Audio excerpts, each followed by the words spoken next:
When people ask you what makes Spartan different, maybe it's a potential technician that wants to work for you, or it's a client that wants to hire you. How would you answer that question? That's a good one, because plumbing is plumbing. If you got a little bit of hands-on experience, anybody can, fix a leak under a sink or replace a water heater, and we know that going in. So, I can't, by the way. That's why I call you guys.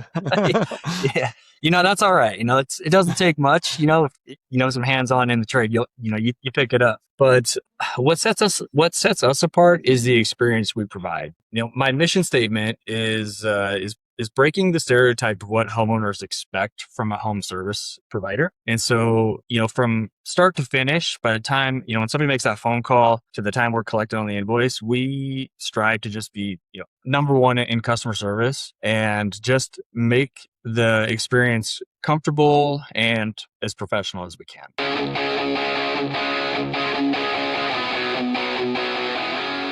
This episode is brought to you by 10X Nerds. If you're a business owner doing real revenue, there's a good chance you're overpaying in areas you haven't even looked at. Things like credit card processing, insurance, telecom, and more. 10X Nerds comes in, audits your expenses across 30 plus categories, and finds immediate savings. And here's the kicker. They only get paid if they save you money. It's a complete no-brainer. If you want to keep more of what you make, go check them out at 10xnerds.com. This episode is brought to you by my friend Silas Lagoy over at ForgeMark Wealth. If you're a high-income business owner or professional and feel like you're getting crushed by taxes, you're not alone. And more importantly, you're not stuck. ForgeMark Wealth specializes in advanced legal tax strategies and wealth planning designed to help you keep more of what you make, grow it efficiently, and actually build long-term freedom, not just income. If you're making serious money but don't have a real strategy behind it yet, I highly recommend connecting with Silas and his team.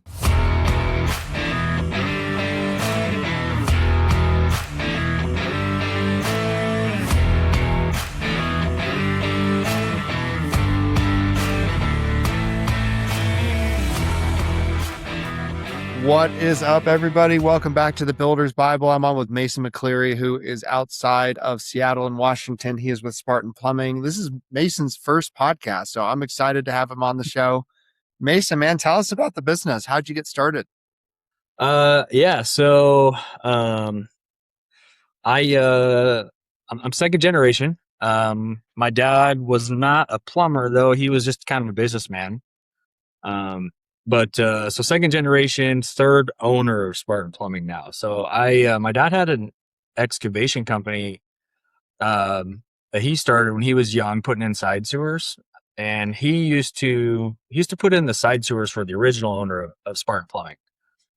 And so all through high school, I worked for him on the excavation side, hand digging water lines and doing some sewer repairs and, stuff like that, kind of getting my feet wet in the plumbing / laborious world. And then, so 2004, the original owner, sold Spartan Plumbing to my dad. So my dad got rid of the excavation business and started focusing on the plumbing side. So 2007, I finished high school, started working for him full time. Kind of had, no intentions of really doing anything other than just out of high school job until I figured out what I wanted to do with my life. And, I can't say that I fell in love with the trade at the time, but I liked it enough that I stuck around, liked helping people. Fast forward a couple of years, a few more years, 2015, my dad was going to move out of state. And,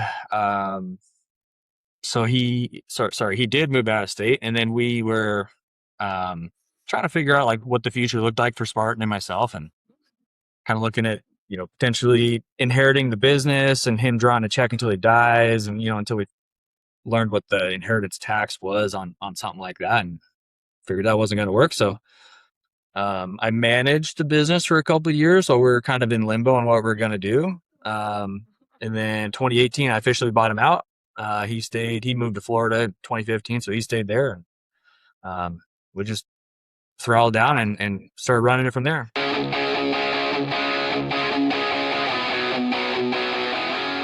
This episode is brought to you by Corberry Digital. If you own an HVAC, plumbing, electrical, roofing, or home service business and you're tired of wondering where your next lead is coming from, you need to check out Corberry Digital. Corberry specializes exclusively in helping home service companies dominate their local markets through SEO, Google Ads, local service ads, websites, content marketing, and lead generation systems that actually produce a measurable ROI. Their team doesn't just focus on clicks and impressions, they help contractors lower customer acquisition costs, increase qualified leads, and build a marketing engine that scales. What I like about Corberry is they understand the blue collar space. They aren't trying to be everything to everyone. Their entire focus is helping trades businesses win in their backyard and generate more profitable jobs. If you're looking to grow your business, improve your online visibility, and build a marketing system that works, visit Corberry.com and schedule a strategy session with their team. That's Corberry.com. Tell them you heard about them on the podcast. What's up, everybody? This podcast is sponsored by Grimes Financial Advisors. You've spent time and energy building a successful business, but here's the question. Do you have a real retirement plan or just a pile of investments? Our friends at Grimes Financial Advisors specialize in helping business owners and families create a clear roadmap for retirement through their proprietary retirement blueprint.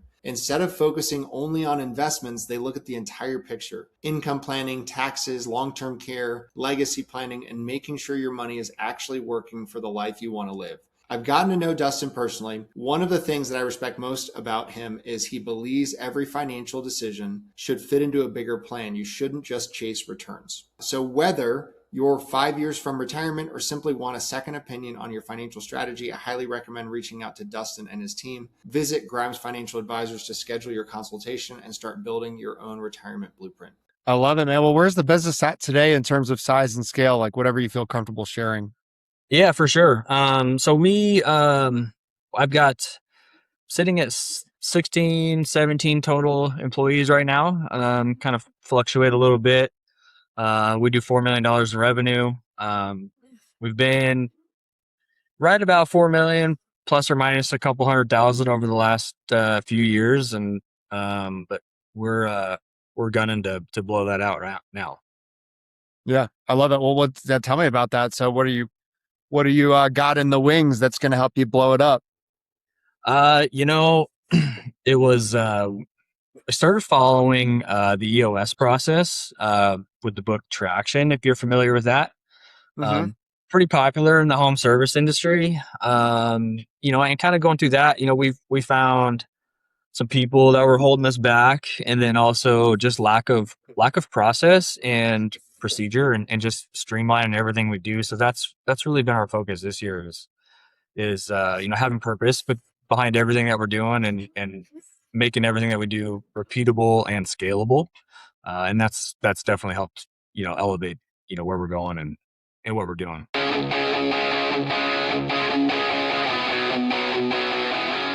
This podcast is sponsored by Action Coaching. If you're a home service business owner, ask yourself this: are you constantly chasing new leads or just keeping the business growing? Ben Jordan built a $100 million plumbing and HVAC company. Inside the Action Group, he teaches contractors how to create recurring revenue, strengthen leadership, improve sales, and build systems that reduce the owner's day-to-day involvement. Members get weekly coaching, practical templates, proven scripts, and strategies designed specifically for home service businesses. If you want to get out of the truck, build something that runs without you and creates real wealth, check out the Action Group on School and book your free consulting call. What's going really well with your business? Actually, let me ask this one first. When people ask you what makes Spartan different, maybe it's a potential technician that wants to work for you, or it's a client that wants to hire you. How would you answer that question?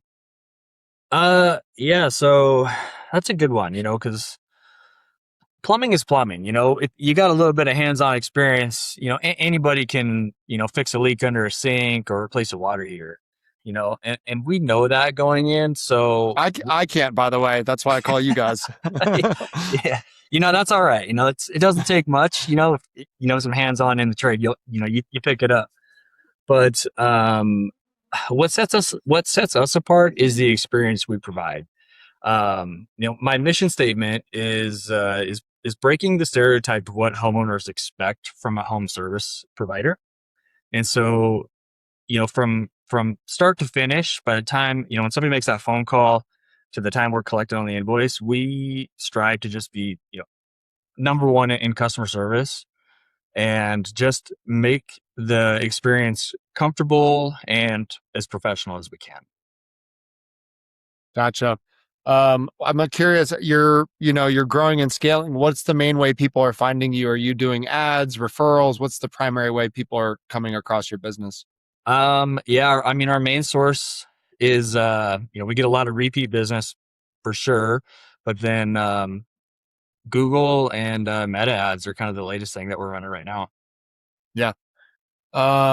What is going really well with your business? And then what's a big challenge you guys are facing? The what's going really well, is culture and the team we've built.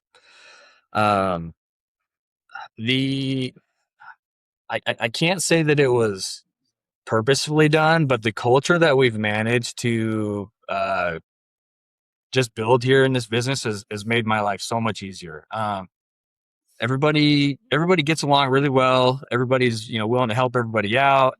They're friends. They hang out on the weekends. So it's like we're really a tight knit family here. They're not. Everybody wants to help other people and wants to do right. For me and the business and each other, and just having the right people in place. It is. I can't say I can't say enough how much it really improves what we're doing around here. So what's the big challenge you guys are facing or trying to overcome? Man, big challenge. My biggest competitors in this area is the amount of private equity groups that have come in and bought up all these businesses. And so just trying to market against these guys and stay relevant, on the PVC industry, in the industry with, PVC and all my marketing. Those guys got some deep pockets, that I don't have. And so, trying to make sure that everything we're doing is strategic so that we can stay up floating with those guys, but not have to spend the money they're spending. Yeah. Interesting. How are you guys integrating AI into your business? Yeah, that's a good one actually. So, I'm on the younger side. I'm 37, come from, tech generation really. But AI is not something that I've kind of really embraced too much yet. I mean, we use it for marketing and, it's data research, or, we've got a couple, like reports, that are automated and stuff like that. But for the most part, like in my industry, I see a lot of people jumping on, AI web schedulers, AI, CSRs, they're answering your phones and taking your calls. And I just don't think that you can replace human to human interaction when it comes to customer service. And so that's not something that I'm just on board with yet. Okay. Where besides that in your business, where do you feel like you could use some AI help? Like, is there something in your business that I'm like, oh, I think AI could help me here, but I'm not really sure. You know, the one thing that I do use AI for that I didn't mention is we have a chat bot on our website that we'll use, and just to pick up conversations with people that you know maybe don't want to pick up the phone and chat with us, or want to chat in like in the off hours, and that is been pretty helpful. I mean, we've had people chat in that that don't speak English, and that I don't speak their language fluently, and watching that thing take over, that has been great, right? Because you capture an audience that I would have never been able to capture before. But aside from that, the reporting side and the data that you can get, automations for, say pulling job costing reports, or some of your P&L stuff. I think on that aspect, it's going to help a lot. Okay. What's one thing we haven't talked about today, Mason, that you get excited about? It could be team, culture, vision, a book you're reading, something that we haven't talked about that you get excited about. I was thinking about that. And so in the plumbing industry here, at least on the service side, the it, the service side has been kind of the Wild West for a long time here, as far as like licensing goes, when it comes to your apprenticeship programs and uh, journeyman cards. And the amount of people that come through my door that are not, looking for work, that are not educated or not educated enough to know the importance of, putting hours towards their journeyman, and have worked for these companies, like competitor companies that just don't care about really making sure that the employee is investing in their future. That's what gets me fired up. Is I've got guys that have come through my door that have worked 2, 3, 4, 5 years for a company and have 0 hours towards their apprenticeship program. And like that journeyman card, that's the key to your future. And Yeah. the people, I mean, just one, employers that don't emphasize the importance of it and don't try to help these guys out, and then two, the employee just throwing years of their life away just kills me. So we try to take advantage of those guys, not take advantage of them, but take advantage of this, the situation at hand, and make sure that everybody that's working for us is putting hours towards their apprenticeship and doing it the right way, and going through the process, so that if they're not working here, whether it's somewhere else or they want to start their own business, they've got that golden ticket to be in the front of the line, when people are shuffling through resumes. So Mason, it sounds like you're excited about helping those guys like achieve their full potential, earn top dollar. And then help me understand that for a sec, because maybe I don't.